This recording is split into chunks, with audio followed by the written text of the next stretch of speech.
So one of my students posted this the other day and I'm going to put it up on the screen. Basically, she said she's barely gotten any views, 4 to 5 max, and no sales for 3 days. When she first joined our student community, she commented that she'd be thrilled to just make her first $20 on Etsy. Well, she made that $20, posted her win, we all celebrated her, and now she's feeling that first slowdown that eventually every Etsy seller hits. And I just want to pause and validate her experience because I have been there so many times, whether it was with my blog, Shopify, Etsy, or even YouTube. That dip after a win can feel so heavy. And that's why I wanted to talk about why this happens and give you 4 things you can do to boost your views and make more sales. Because this is part of running an Etsy shop that no one really warns you about. It's that moment where you go from proof and excitement that it's working to panic because all of a sudden it feels like it's not. So let's talk about what happens when your views suddenly drop. And I want to preface this by saying this happens to every shop, no matter how long you've been selling on Etsy. And it's not just an Etsy thing. Traffic goes up and down for every business. Let me show you something. This is Old Navy's traffic from the last 3 months.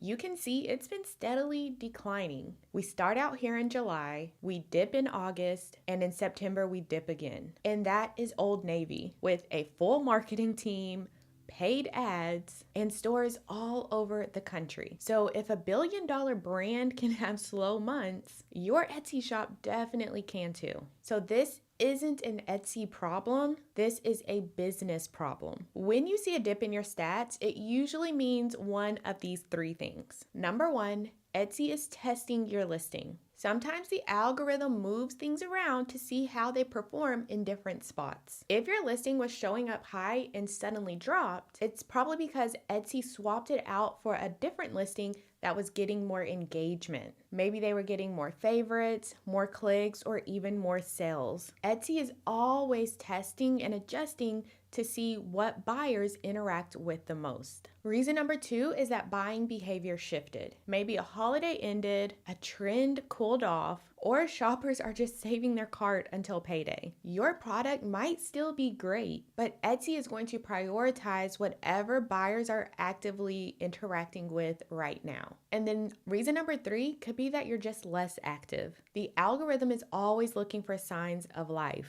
That could be a new listing, updating tags, or better listing photos. If your shop hasn't had any recent activity, Etsy just has less reasons to push your products out. And then it will prioritize the shops that are staying active. Now, when you look at all 3 of these reasons, I want you to notice none of them mean you did something wrong. It's just Etsy doing what every platform does. Testing, refreshing, and trying to give buyers the best experience possible. Okay, so now that we know why your views might be down, let's talk about what to actually do about it. The first thing is to re-engage the algorithm. Basically, remind Etsy that your shop is still active. Etsy wants to see movement. That could mean adding a new product, updating your titles, or creating new listing photos. Anything that signals your shop is still open for business. When my own views dip, the very first thing I do is make one small change. Sometimes I'll add a brand new product. Other times I'll add a variation, like my cleaning bundle that is in boho colors. To create a variation, I just duplicated the product in Canva and simply changed the colors to pastel. Same exact product, but a different look. And Etsy treats that like a brand new product. Another simple tweak is updating the first photo of a product that used to perform well. That thumbnail photo is the most important one you have. It's what decides if someone stops scrolling or keeps going. So if a listing isn't getting any views, refreshing that first image can make a huge difference. You can also try swapping in a new set of keywords, especially if the product has been listed for more than 6 months. Keywords that were easy to rank for back then may be more competitive now. So switch to less competitive keywords that still match what buyers are searching for. Notice what I don't do here. I don't overhaul my entire shop. I make one intentional change at a time. That little bit of activity is usually enough to get Etsy's attention so they can start testing things again. And I've seen it happen over and over for my students too. They'll update one title or add one new listing, and within a few days, their stats start moving again. The key is to take small strategic action instead of panicking and changing everything all at once. The next thing I want you to do is check your best performing listing. If you were getting traction or sales before, something about that listing was working. So before you assume your shop is broken, look at your top product and try to figure out what changed. And you're going to do this by starting with your analytics. Which product used to get the most views, favorites, or sales? And I show you exactly how to do this in the shop audit lesson in the sales sprint. You are going to open that product and ask yourself, is the first photo still competitive compared to what is showing up in search results? Are the keywords still relevant or have trends shifted? Are other sellers using newer styles, fonts, or mock-ups that make their products stand out more? You don't have to guess. Just search your main keyword on Etsy and look at the listings around yours. If the search results look completely different than when you first uploaded your product, that's your sign to update it. You're not rebuilding anything, you're just refreshing what was already working so that it can start performing again. And your best-selling listings are the easiest to revive because Etsy knows that they were working before. So if you just give them a small boost, like a new photo, a better title, or stronger SEO, they usually bounce back faster than a brand new product. That's why I always start here before touching anything else. It's the quickest way to regain momentum without doing a complete overhaul of your shop. Now, the next thing I want you to look at is your conversion points.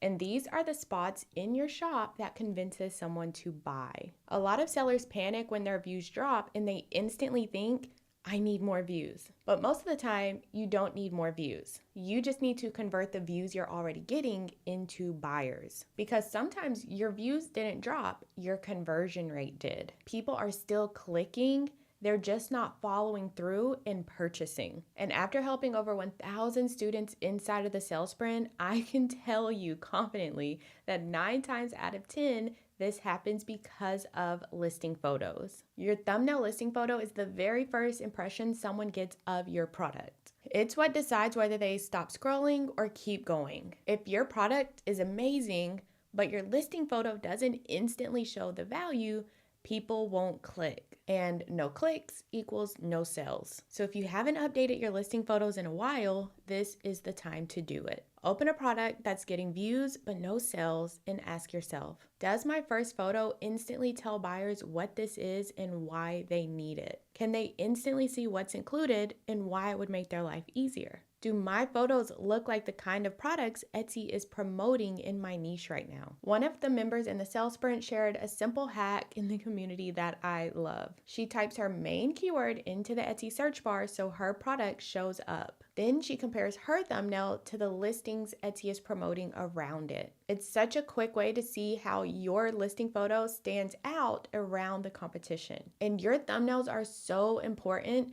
That's why I built phase 3 of the sales sprint all about making scroll-stopping listing photos. It's called Listing Photos That Get Clicked, and it walks you through how to design photos that get sales. From what to say on your images, to how to make them look high quality, to the exact do's and don'ts that most sellers miss. I even include a tutorial showing you extra listing photos you can have that can skyrocket your conversion rate. Because when you get this part right, you don't just get more clicks, you get more buyers. So before you assume your traffic problem is an algorithm problem, double check your photos. A small change in your visuals can completely turn around your sales. And the next thing you can do when your sales are down is to just give Etsy a reason to send you traffic. Every time you upload something new, you're basically telling Etsy that there's new data to test. And Etsy almost always gives new products a little boost in visibility so they can start collecting data. So that's why one of the fastest ways to bounce back from low views is to add something new. And it doesn't have to be this big complicated launch or this overly designed product. It could be as simple as a new color variation of a bestseller. Like I mentioned earlier, my ADHD cleaning bundle was selling really well in boho colors, so I duplicated it in Canva and made a pastel version. Same product, different color scheme, and Etsy treated it as a brand new listing. You can also create seasonal versions of products that are selling. For example, I have a spring cleaning bundle and a fall cleaning bundle, which actually just sold yesterday. Another option is to add a small add-on product that complements products that are already selling well. So with my boho cleaning bundle, I saw that it was selling well, so I went in and made a time blocking template that was in that same boho design. And if we step outside of my shop for a second, let me give you a few more examples. If you sell printable planners, and you have a best-selling planner, you can make it into a Christmas-themed planner. Or if you sell wall art, you can make a quote bundle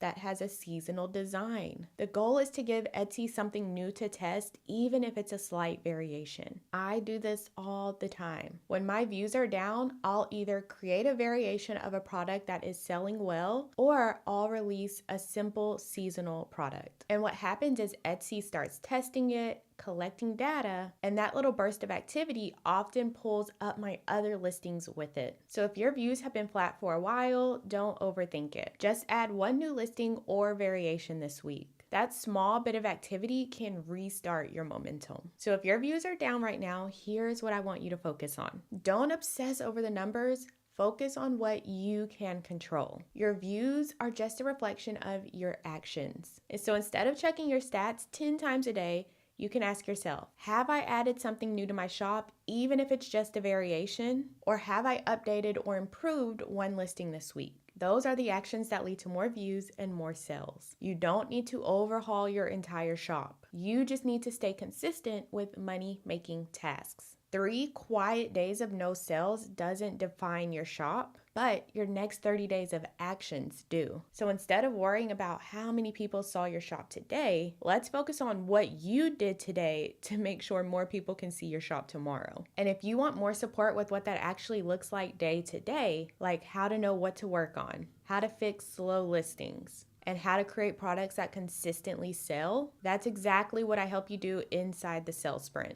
I'll leave the link below if you want to join us. So now that you know what to focus on when things feel slow, the next step is learning how to stay consistent long enough to see real results. Most Etsy sellers don't fail because their products aren't good enough.